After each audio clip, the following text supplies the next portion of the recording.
ওটা হলো ইমামবাড়া। মহরম মাসের প্রতি 10 তারিখ পর্যন্ত ওপেন থাকে। তো দেখানোর চেষ্টা করব ছোট ভিডিওর মাধ্যমে। হাজারদুয়ারি প্যালেসের ঠিক বিপরীত দিকে ইমামবাড়া অবস্থিত। 1846 খ্রিস্টাব্দে সিরাজউদ্দৌলা নির্মিত কাঠের ইমামবাড়াটি ধ্বংসপ্রাপ্ত হয়ে গেলে নবাব হুমায়ুন জাহর পুত্র বাংলা বিহার উড়িষ্যার শেষ নবাব নাজিম মনসুর আলী খাঁ ফেরাদুন জাহ 1847 খ্রিস্টাব্দে প্রায় 7 লক্ষ টাকা ব্যয় করে বর্তমান ইমামবাড়াটি নির্মাণ করেন। এখনও প্রতি বৎসর মহরম উপলক্ষে মহরম মাসের প্রথম 10 দিন ইমামবাড়ার সম্মুখে জাঁকজমক সহকারে একটি মেলা বসে। বহু দূর দূরান্ত থেকে ধর্মপ্রাণ মুসলমানগণ মহরম পর্বে যোগদান করেন এবং হাসান হোসেনের জন্য শকাতুর হয়ে মাতন করে থাকেন।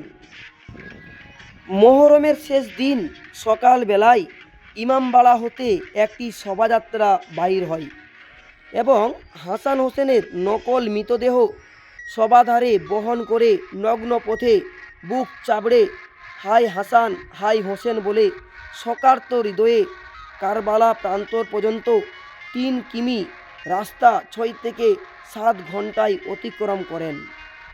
এই দৃশ্য অতীব মর্মান্তিক ও হৃদয় বিদারক। যদিও মহরম প্রতি বৎসর এখনও উদযাপিত হয়, তবুও অর্থাভাবের জন্য জৌলুসের জাঁকজমক বহুলাংশে কমে গেছে।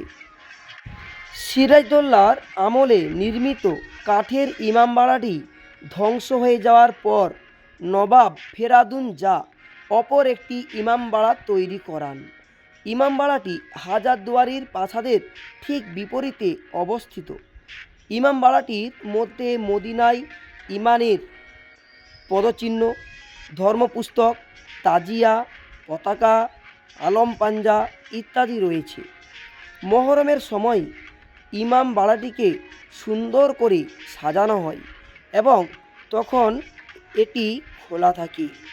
10 দিন ধরে খোলা থাকে এই ইমামবাড়া। 1847 সালে এটি তৈরি করতে খরচ হয় 6 লক্ষের কিছু বেশি টাকা। এটি বাংলার বৃহত্তম ইমামবাড়া, যেটি বর্তমানে অবস্থিত আমাদের পশ্চিম বাংলার মুর্শিদাবাদ জেলায়। এই বড় ইমামবাড়া দেখার জন্য বহু দূর দূরান্ত থেকে হাজার হাজার মানুষ প্রতিদিন আসেন। ভিডিও এই পর্যন্ত, ততক্ষণ টাটা বাই বাই।